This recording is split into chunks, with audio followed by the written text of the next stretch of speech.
Arrancamos. ¿Listo? Ya está. Listo. Bueno, vamos a empezar con aparato reproductor del macho, continuando con los temas de anatomía sistemática. Y como en los otros aparatos, nosotros tenemos una secuencia de órganos, que la tenemos acá, y cada órgano va a tener a su vez funciones. Entonces, lo importante es decir, vamos a ver un aparato, que es un conjunto de órganos, en este caso corresponde al macho. Después que terminemos con este tema, que seguramente va a ser el jueves, arrancamos con la hembra. Entonces, hablamos de aparato reproductor y decimos un conjunto de órganos y un conjunto de glándulas anexas a ese aparato reproductor. ¿Cuál es el fin de todo este sistema o aparato de órganos? Poder copular y fertilizar a la hembra para la perpetuación de la especie. Esa sería la finalidad, ¿no es cierto? Entonces, vamos a tener órganos primarios, secundarios, vamos a tener glándulas. La cuestión es que tenemos que aprender todos los nombrecitos porque es importante estar bien ubicados en qué es lo que vamos a ver. Entonces, tenemos, por empezar, el escroto.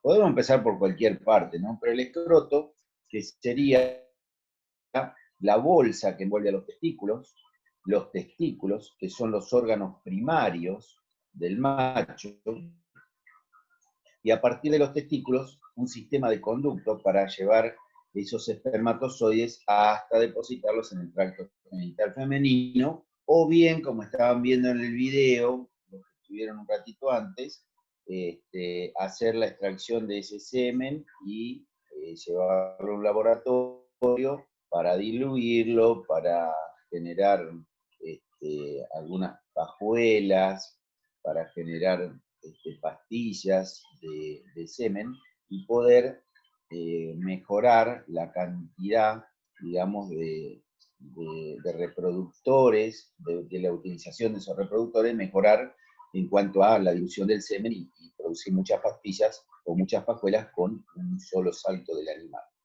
Entonces vamos a tener un epidídimo, vamos a tener un conducto deferente, y esto va a corresponder pura y exclusivamente a lo que es el traspaso del semen desde los testículos, o más bien de los espermatozoides, desde los testículos hacia la uretra. La uretra ya es un órgano común a aparato urinario y aparato reproductor. Vamos a ingresar en el pene, que es el órgano copulador, envuelto en el prepucio. O sea que el escroto envuelve los testículos y el prepucio envuelve al pene. A todo este sistema le vamos a agregar las glándulas anexas, que son las que generan el plasma seminal. Cuando habíamos dado sangre, habíamos hablado de un conjunto de células, glóbulos rojos, blancos y plaquetas, y un plasma sanguíneo. Acá vamos a hablar de células, que son los espermatozoides, y un plasma seminal, que es el que genera un medio apto para que los espermatozoides puedan moverse, puedan nutrirse, y a su vez puedan defenderse del pH vaginal de la hembra o de la misma uretra del macho. Entonces, bueno, esta sería la presentación de los temas. Ahora vamos a ir uno por uno.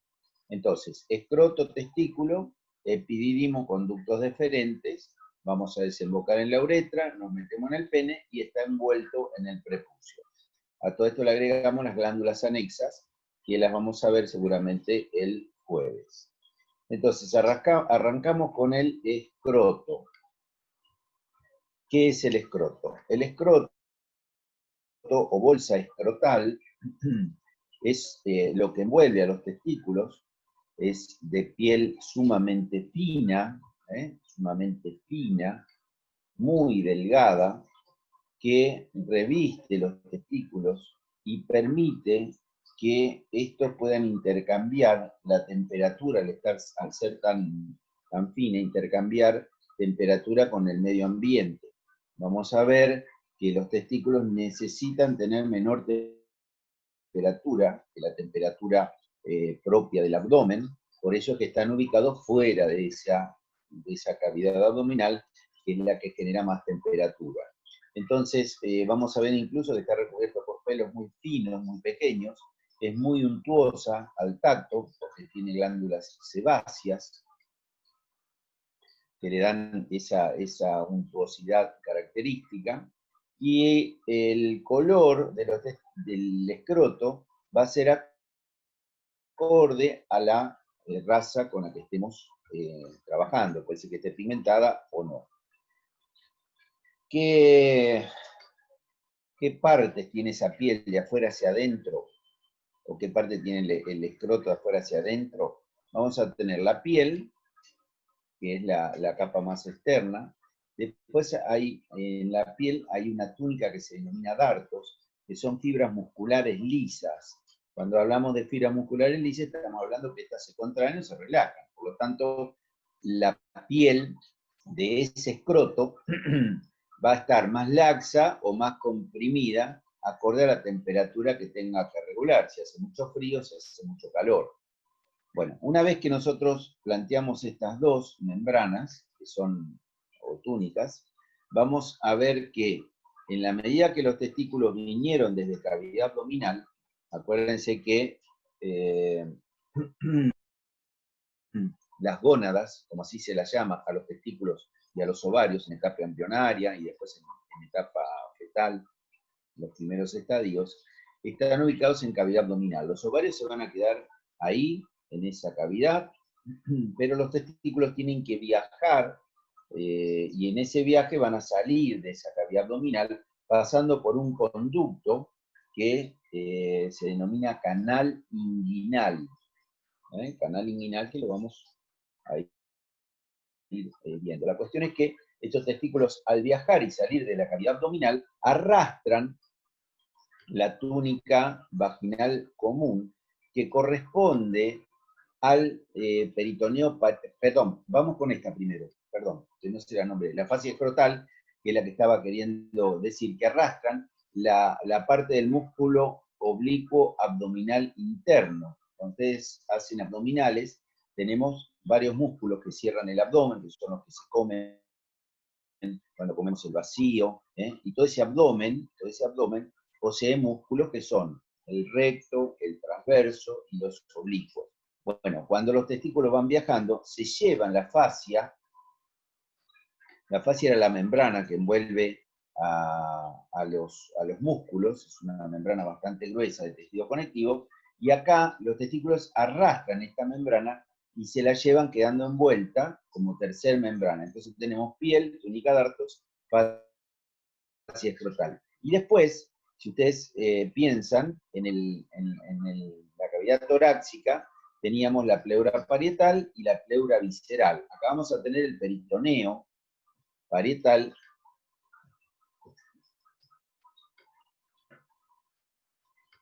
y el peritoneo visceral.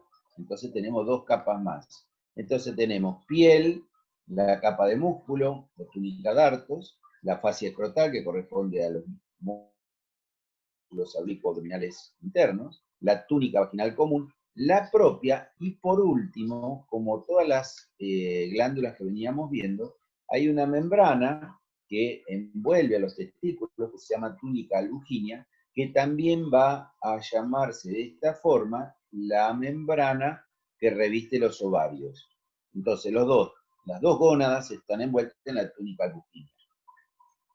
Cuando nosotros castramos un animal, que le tenemos que retirar los testículos, nosotros cortamos todas estas túnicas y vamos a ver que la túnica albuginea es la que más vamos a identificar, o sea, identificamos la piel, obviamente, lo demás quizás no nos demos cuenta y vamos a llegar a la túnica albuginea porque es de color blanco. Fíjense que es de tejido fibroso, fibroso, tiene fibras, y es de color blanco. Entonces cuando cortamos, ya la vamos a ver en alguna foto ahora, vamos a ver que es de color blanco nacarado, como eran los tendones, los ligamentos, todo lo que era grueso. Y cuando nosotros hablamos de una glándula que está envuelta por una membrana que es elástica, pero no tanto, cuando los testículos se inflaman, cuando los ovarios se inflaman, cuando esa glándula se inflama, duele muchísimo porque la elasticidad que tienen estas túnicas no es tanto como para permitir que ese tejido parenquimatoso aumente mucho de tamaño. Entonces, al estar comprimido, hay mucho dolor. O sea que los testículos duelen y mucho, los ovarios duelen, cualquier glándula duele, una parótida, una parotiditis, el páncreas. Son todas glándulas que duelen mucho cuando se inflaman. Bueno, entonces, a veces, si quieren recordarse, bueno, la piel seguro y la túnica albuginia seguro, y también acuérdense de que hay por lo menos que hay fibroelásticas, fibras musculares lisas, que son las que revisten internamente a la piel y que son las que van a generar que el escroto pueda cambiar de forma, o sea, que esté más o menos elástico. Fíjense que la elasticidad la van a dar también a fibras musculares lisas. Bueno, todo esto forma la bolsa escrotal. Los testículos tuvieron que viajar hacia esa bolsa escrotal. En el caso de los terneros lo hacen previo al nacimiento, previo al parto. Entonces vamos a decir que los terneros ya nacen con los testículos en su bolsa escrotal, testículos o gónadas masculinas,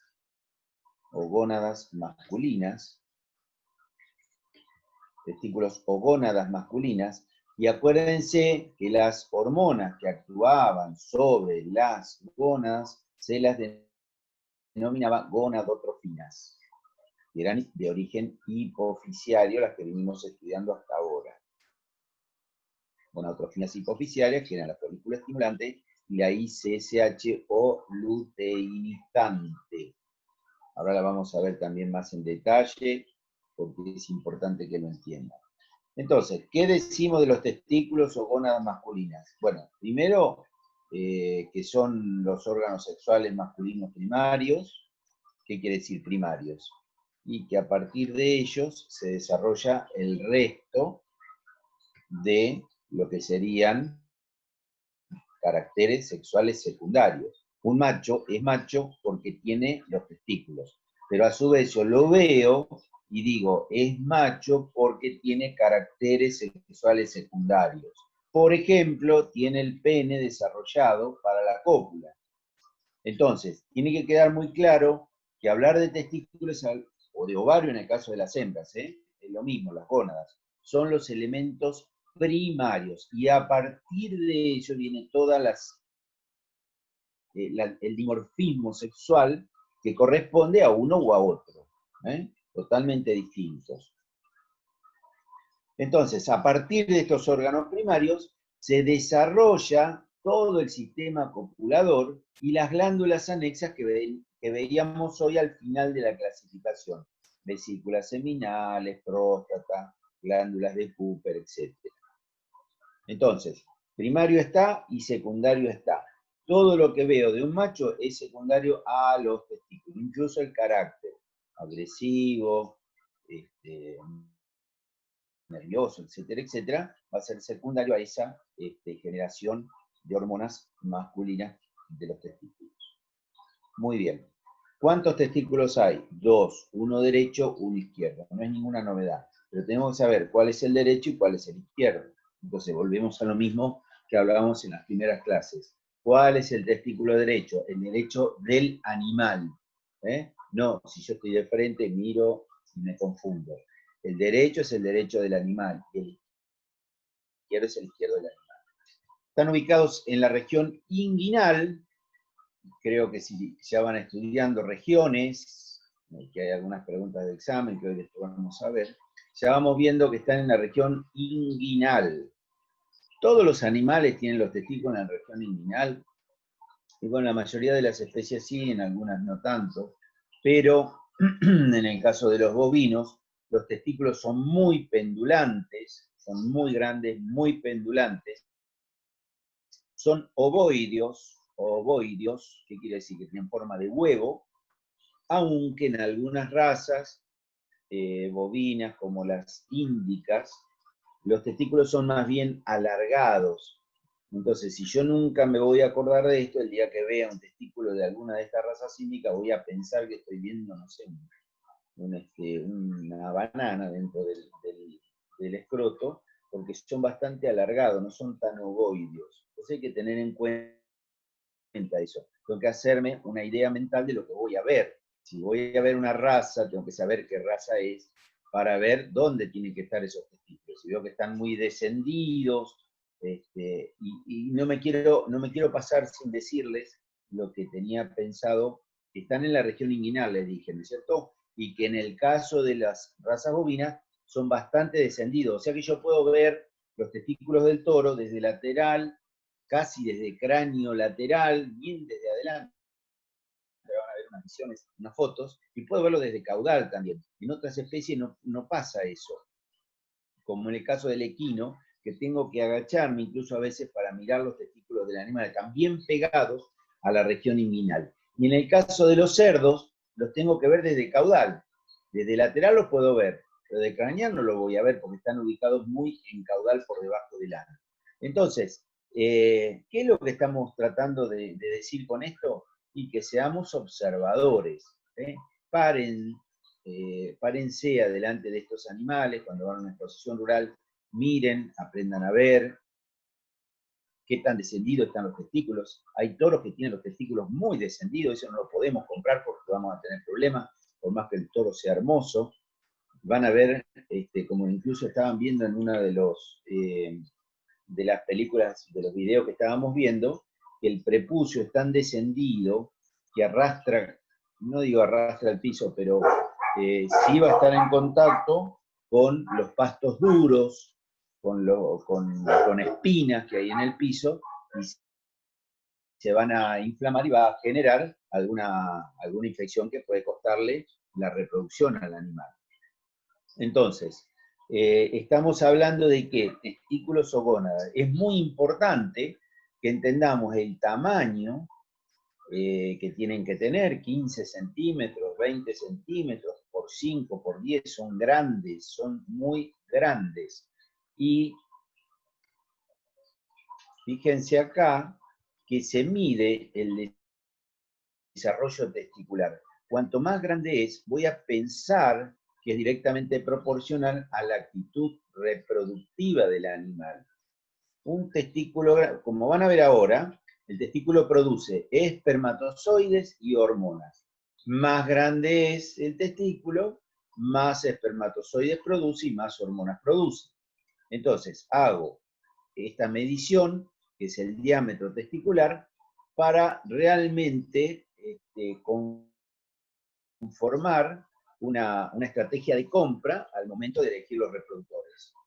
Bien descendidos, fíjense acá, bien descendidos, bien nítidos, no hay inflamaciones, yo estoy viendo perfectamente los testículos. Bueno, esto seguramente funcione bien, funcione bien.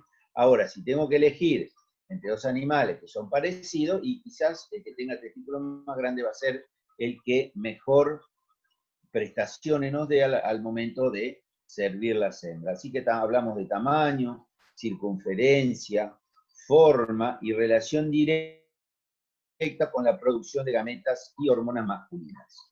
Eso tiene que quedar bien en claro.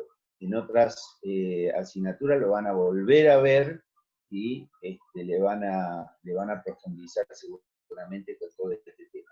Están ubicados con un eje vertical,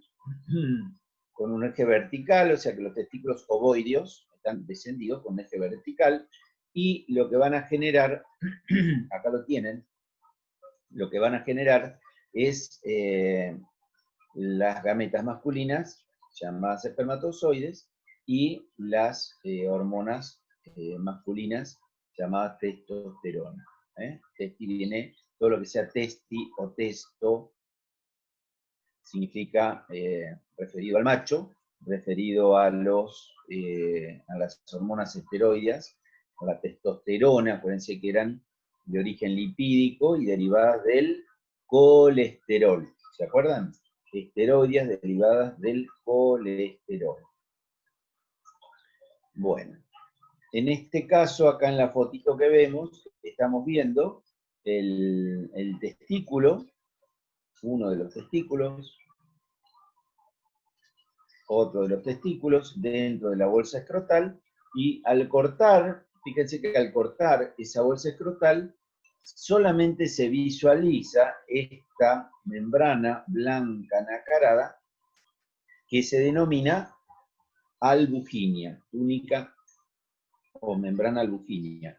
Y todos estos que ven acá son capilares, o más que capilares, ya son pequeñas venitas, que ahora van a ver cómo funciona todo este sistema para refrigerar el testículo. Todo este sistema de venas es como un sistema radiador que tiene la circulación del testículo, que ahora lo vamos a ver. Bueno, continuando entonces, ¿qué decíamos? Andrógenos, cuando hablamos de andrógenos, estamos hablando de que son vocablos para referirnos a los machos, a producción de esperma, producción de testosterona directamente. Cuando hablamos de andrógenos, se colocó o le colocamos andrógenos, serían masculinos. Cuando decimos estrógeno, estamos refiriéndonos, o progesterona, estamos refiriéndonos a las hembras. Bueno, que son pendulantes está.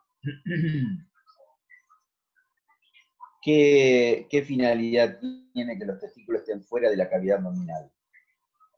El testículo debe tener por lo menos 2 a 3 grados menos que la temperatura de la cavidad abdominal.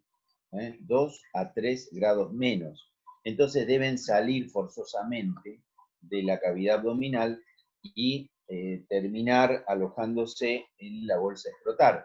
Por lo tanto, revisar los testículos en un macho es fácil, porque los tenemos al alcance de la mano, los podemos observar incluso. Revisar los ovarios de la hembra, tenemos que meter la mano y no los podemos observar más que por un ecógrafo que nos daría una visión parcial de lo que estamos viendo, ¿cierto? Entonces, yo puedo verlo porque están fuera de la cavidad abdominal y necesariamente tiene que estar a menor temperatura, por lo menos 2 a 3 grados menos. Por eso se desplazan y al estar dentro de esa bolsa escrotal y bien descendidos en la cavidad abdominal, en el caso, vamos a hablar en el caso de los toros, ahí la ventilación, el viento, el aire que circula, está continuamente bajando la temperatura de la piel. Y ahí hacemos una comillita y después vamos a volver sobre el tema. ¿Por dónde vinieron? Bueno, las gónadas estaban ubicadas detrás de los riñones, pero no sabíamos si era macho o hembra. En algún momento, y obviamente porque uno es con características, las células son XX y las otras son XY, se transforma en ovario o se transforma en testículo. Entonces, ese testículo va a comenzar su viaje a la bolsa escrotal. Y ese viaje va a ser directamente proporcional a las hormonas que posea. Entonces, tiene que viajar desde cavidad abdominal a la bolsa escrotal y va a utilizar un conducto para salir que se llama conducto inguinal. Que en el macho es importante que esté abierto y que después que pasen los testículos comience a cerrarse, porque si bien los testículos cuando pasan son pequeños, son del tamaño, digamos, del feto, otra relación importante es que ese viaje se realiza previo al parto, o sea que los testículos en el ternero ya están en la bolsa escrotal al momento del nacimiento y viajan por ese canal inguinal. ¿Qué puede pasar en ese viaje? Que no viajen directamente, o sea, que se queden en cavidad abdominal, como si fueran los ovarios de la hembra, cosa que no nos va a dar los espermatozoides que necesitamos, porque va a estar a más temperatura que lo que tiene que estar. Y podría ser también que en el viaje uno de los dos llegue a la bolsa escrotal y el otro se quede en ese conducto.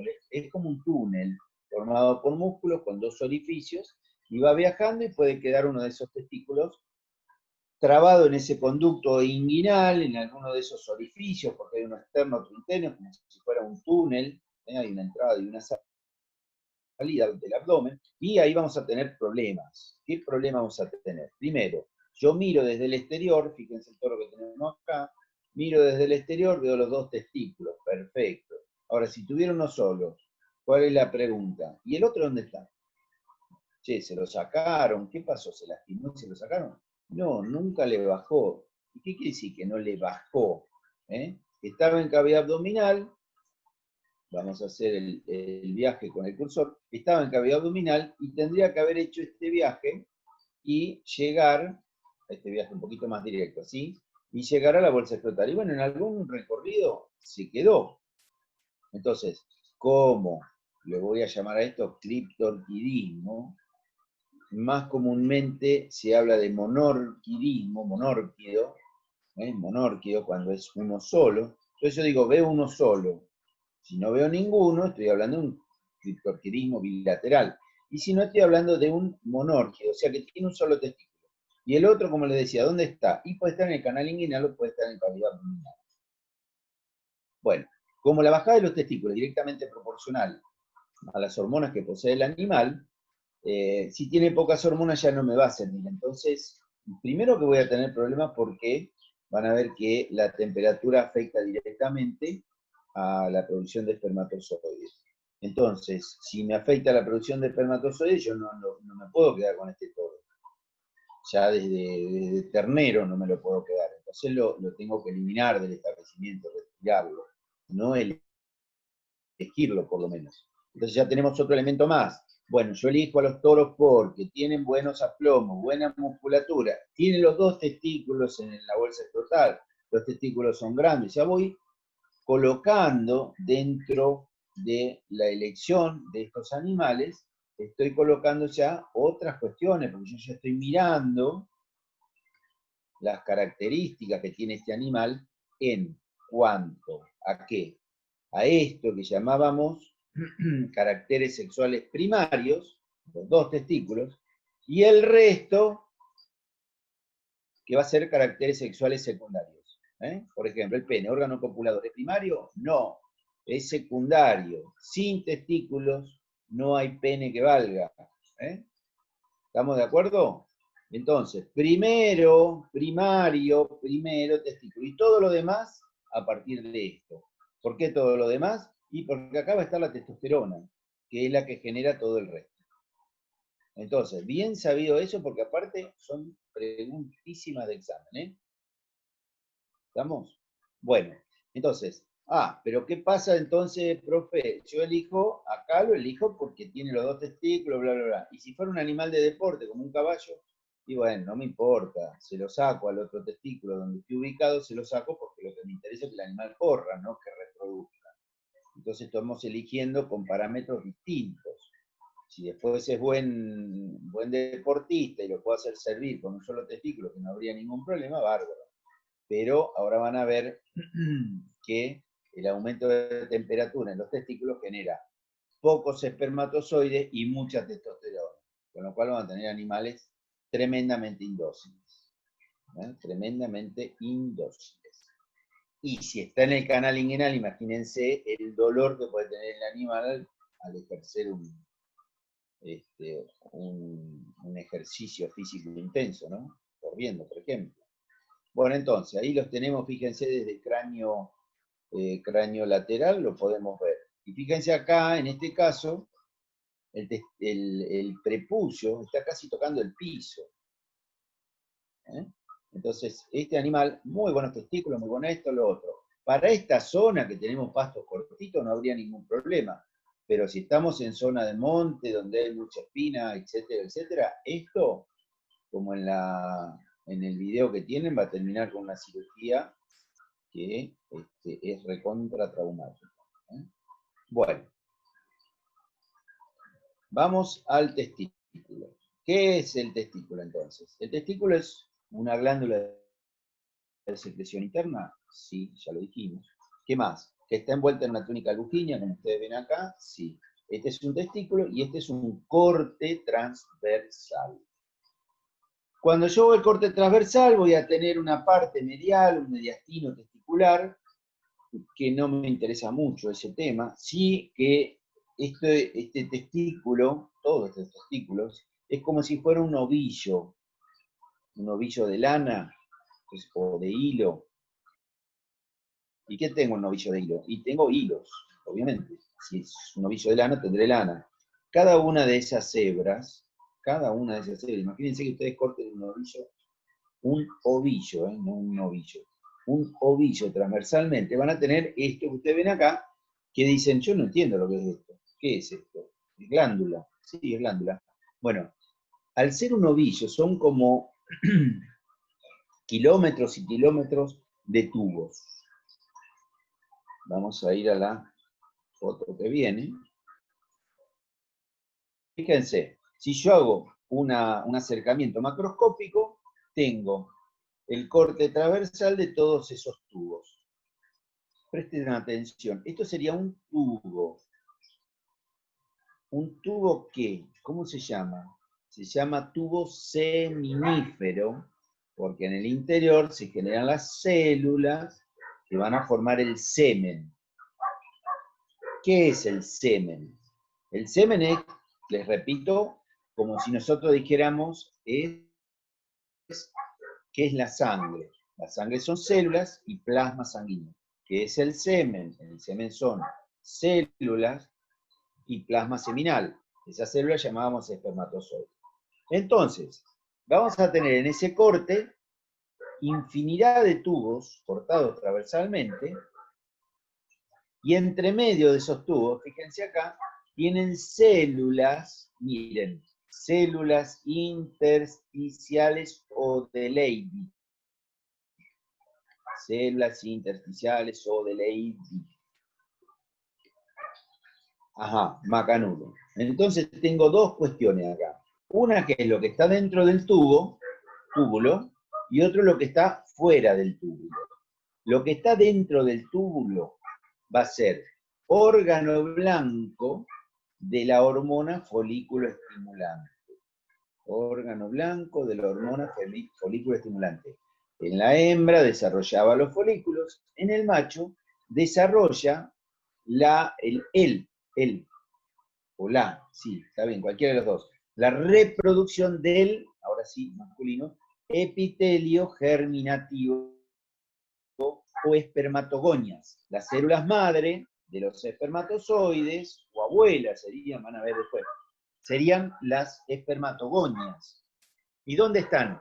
Dentro de los túbulos. ¿Y quién estimula la reproducción? La folículo estimulante. ¿Y de dónde venía la folículo estimulante? De la hipófisis, de la adenohipófisis. Ah, muy bien. ¿Y la adenohipófisis quién la gobierna? El hipotálamo. Muy bien. ¿Y quién gobierna el hipotálamo? Todos los factores internos y externos. O sea, el medio ambiente y los factores internos, como podrían ser la temperatura u otras hormonas. Bueno, entonces, esto es lo que está dentro de los, como decíamos, a ver, vamos más arriba, así lo ubican, de los túbulos seminíferos. Túbulos seminíferos. Bueno, muy bien. Después vamos a hacer más hincapié en esto. Pero, fuera de esta célula yo voy a tener las células intersticiales o de Leydig. ¿Qué función cumplen las células intersticiales o de Leydig? Lo que van a hacer es generar la testosterona. Aguántenme un cachito. ¿Podés cortar, Mari, por favor?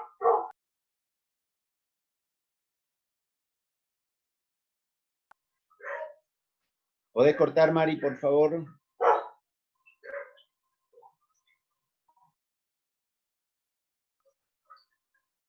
Listo.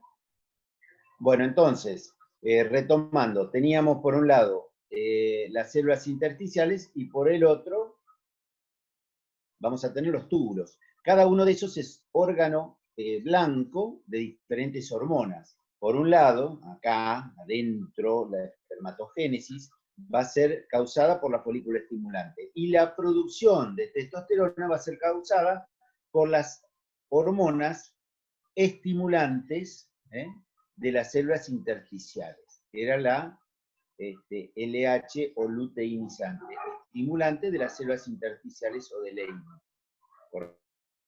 ¿Correcto?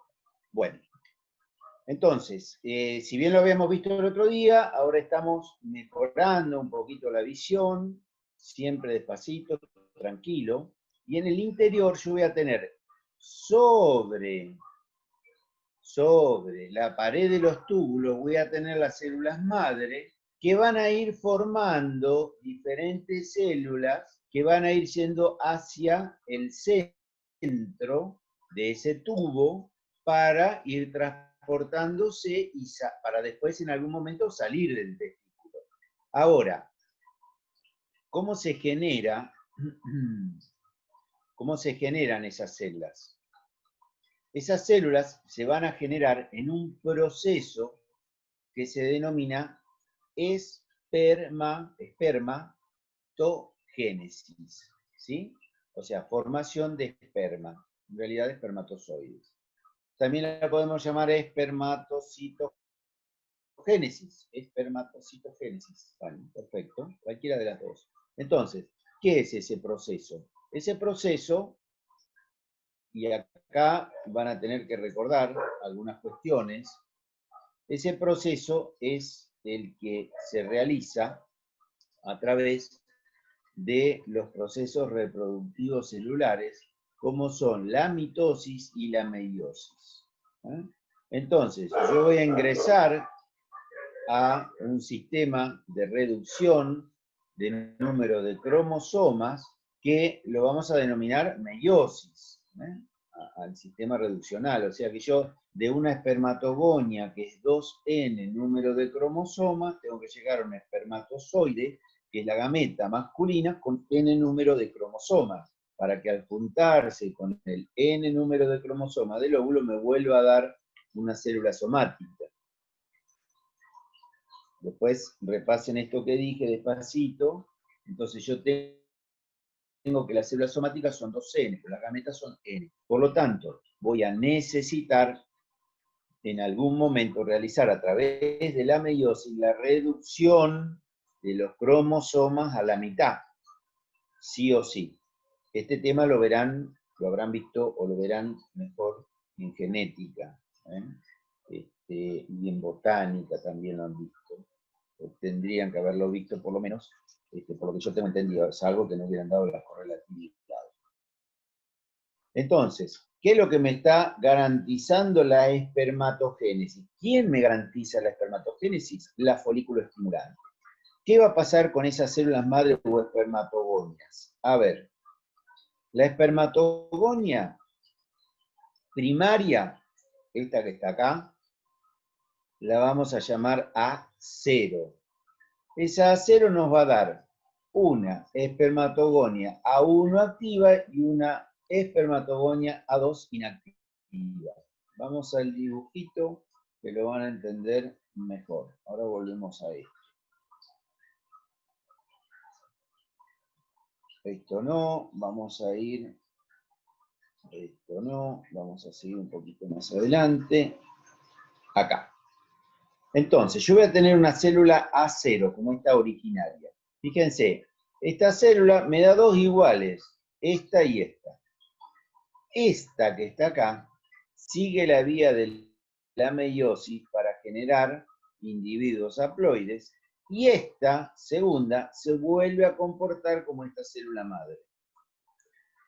Si yo tuviera 10 células de estas y cada vez que se dividen me dieran de estas, yo termino con la población de la que dio origen a estos espermatozoides. Entonces, este proceso de generación de gametas masculinas hace que en algún momento se mantenga el stock de espermatogonias, porque si no el macho en algún momento se quedaría sin células. ¿Qué es lo que le pasa a la hembra? La hembra en el proceso de ovogénesis, de generación de gametas, llega un momento que el ovario se agota. ¿Qué quiere decir que se agota? Que no tiene más ovogonias. Por eso las hembras en un determinado momento dejan de producir o dejan de ser productoras de gametas o dejan de producir gametas, cualquiera de las dos formas. Por lo tanto no pueden tener más crías. Proceso que denominamos menopausia. Ahora, la andropausia no pasaría porque siempre mantenemos un stock de cromosomas, de espermatogonias. ¿Correcto? Entonces, me vuelvo para arriba para continuar con el proceso. Ahí es lindo explicarlo porque si ustedes lo leen y no ven el dibujo, se complica. Bueno, vamos por acá. Entonces, tienen que tener en cuenta el proceso de la meiosis. Cuando se junta un óvulo y un espermatozoide, lo que va a ocurrir es que entre los dos se forme una nueva célula que por mitosis va a generar todo un organismo. Pero en determinado momento, y a partir de la pubertad, va a generar espermatozoide y óvulos que son a su vez haploides para generar nuevos individuos. ¿Cuándo pasa esto? A partir de la pubertad. ¿Qué es la pubertad? La iniciación de los ciclos sexuales en la hembra y de la libido para copular en el caso de los machos, con las hembras. Entonces, dibujito muy rudimentario con el tubo seminífero, las espermatogonias bien pegaditas. Estas espermatogonias dan origen a otras células que se llaman espermatocitos primarios, fíjense, mantienen más o menos la misma estructura, después pasan a secundarios y después pasan a espermatozoides. Upa, ¿qué pasó? Esto tiene cola, tiene flagelo, no tiene citoplasma. Bueno, hay una transformación morfológica, una metamorfosis entre las células originarias y las células finales o gametas. Para esto tiene que haber un proceso que durará 50 días desde que comienza esta reproducción hasta que llegan a ser espermatozoides, más o menos 50, 60 días, depende de la especie, y va a haber unas células nutricias, que se llaman células de Sertoli, donde las espermátides, acá arriba tiene el título, se van a nutrir, van a estar alrededor, como si estuvieran comiendo, como si fueran pescaditos con un cebo, van a estar nutriéndose y transformándose. ¿Qué se transforman? Y bueno, el espermatozoide, como vamos a ver al final de este capítulo, pierde todo el citoplasma, pierde incluso hasta las mitocondrias en la parte de la cabeza. Las mitocondrias solamente quedan en una parte intermedia que está acá y forman un flagelo. O sea que pierde todos los organoides y queda prácticamente con solamente su material nuclear. O sea que es lo único que pone el macho, digamos, en la formación de la gameta, es el material nuclear. Todo lo demás lo pone la hembra. Incluso hasta las mitocondrias, que son las que generan energía, las pone la hembra. Y hay enfermedades mitocondriales, porque tiene ADN, que lo pone la hembra. O sea que derivan de nuestras madres, por ejemplo, algunas enfermedades, por tener ese material genético. Muy bien. Esa primera etapa, entonces, la llamamos espermatogénesis o citogénesis. ¿Correcto? Muy bien. Acá, en este proceso, vamos a tener espermatozoides con material X o Y cromosómico, ¿sí? O sea que el sexo lo va a dar el macho del embrión que se va a generar. La hembra, que es XX, siempre va a generar óvulos con gametas X. En cambio el macho puede ser X o Y. Bueno, ahora, una vez que tenemos los espermatozoides más o menos formados, viene el proceso de espermiogénesis. ¿Qué es el proceso de espermiogénesis? Es que las espermátides que veíamos alrededor de las células de Sertoli se transforman en espermatozoides. En el dibujito estaba acá arriba, que era como yo les decía, los pescaditos con el cebo. Bueno, ahí se está generando esa metamorfosis y pasan a transformarse en espermatozoides. Esto es muchísimo más complicado, lo estamos haciendo muy, muy breve, muy resumido, pero lo mínimo tienen que saberlo. Se forma acá un capuchón, como si fuera un casco, a nivel del núcleo, de la cabeza, del espermatozoide. Ya vamos a ver después las funciones, todo eso. Se condensa la cromatina, se genera un flagelo y se pierde el citoplasma con los organoides, como decía hace un ratito. Bueno, después vamos a dar un poquito más a fin de año, a fin del capítulo, la producción de espermatozoides, cómo se evalúan, cuando miramos al microscopio, etc. No obstante, los espermatozoides, tal cual como se producen, necesitan terminar de madurar, un proceso de maduración, que es tomarse un tiempo para terminar con esa capacidad de fecundar, que eso se va a llamar el proceso de espermiación, es la maduración final que va a tener el espermatozoide para poder tener capacidad fecundante. Se van a ver que los espermatozoides pueden tener o no capacidad fecundante, o sea, los varones, digamos, ¿no? Los machos, podemos tener espermatozoides y no ser fecundantes.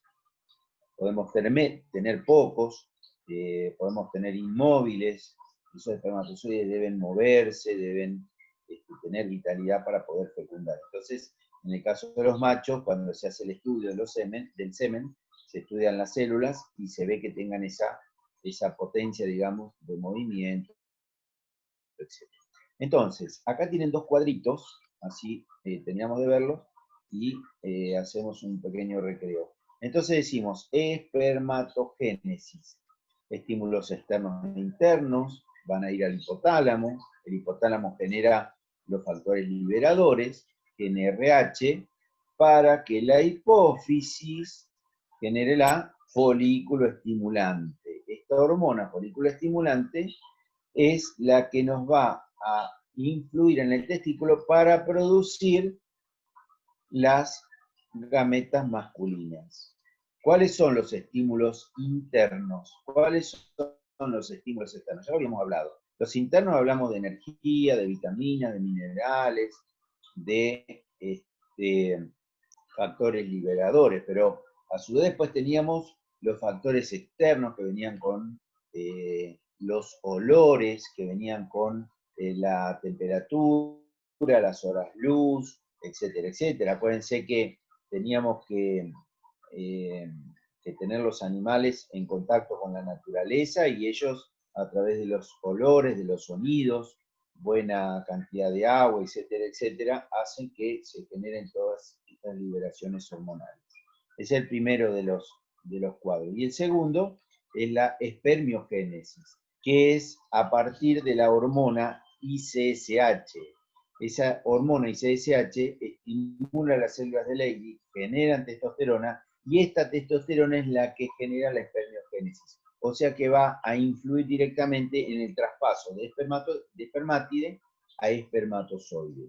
Bajos niveles de testosterona, podría ser por una mala circulación en los testículos, ¿sí? Eso es muy, muy común en los varones, en los varones es muy común. Baja cantidad de testosterona puede estar generada por una deficiencia circulatoria y no se va a generar el proceso de formación de los espermatozoides. Podrían ser muchas condiciones. Si el toro no va, no va. O sea, no vamos a estar ni operándolo, ni mucho menos. Lo que tenemos que hacer es buscar un toro nuevo y que cumpla con las funciones reproductivas. Lamentablemente, nosotros nos quedamos por una cuestión de domesticidad con los perros, con los gatos o con los caballos, que aunque tengan poca cantidad de espermatozoides, por una cuestión de compañía, se quedan con nosotros. En el caso de los bovinos, lamentablemente, si no están reproductivamente aptos, los tenemos que cambiar o eliminar. Bueno, acá tenemos otra vez el mismo cuadro, fíjense, la A0 da 1 o A2, y la 2, ¿qué vuelve a hacer? A0. O sea que vuelve a generar A1 y A2, y vuelve a ser A0 una vez. Entonces, ahí lo teníamos. Bueno, vamos hasta acá y hacemos, ¿podés cortar?